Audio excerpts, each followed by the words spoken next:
माजी आमदार बच्चू कडू यांच्या अन्नत्याग आंदोलनाला राष्ट्रवादी काँग्रेस शरदचंद्र पवार पक्षाचे तिरोडा गोरेगाव विधानसभा क्षेत्रातील युवा नेते रविकांत बोपचे यांचा पाठिंबा।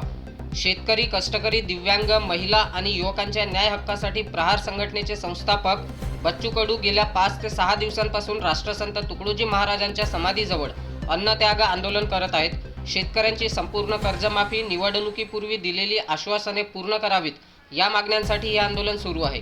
या आंदोलनाला जनतेसह विविध राजकीय व सामाजिक क्षेत्रातील मान्यवरांनीही पाठिंबा दिला आहे।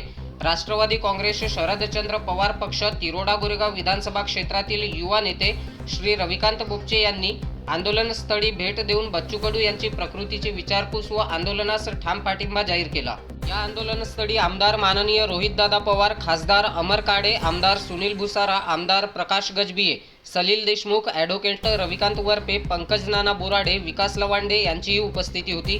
सरकारने शेतकऱ्यांना दिलेली आश्वासने पाळली नाहीत, म्हणूनच बच्चू कडू यांनी थेट अन्नत्यागाचा मार्ग स्वीकारला आहे। त्यांच्या या आंदोलनाला मोठा लोकसमर्थन मिळत असून सरकारने याची दखल घ्यावी व शेतकऱ्यांच्या मागण्या तातडीने मान्य कराव्यात अशी मागणी होत आहे।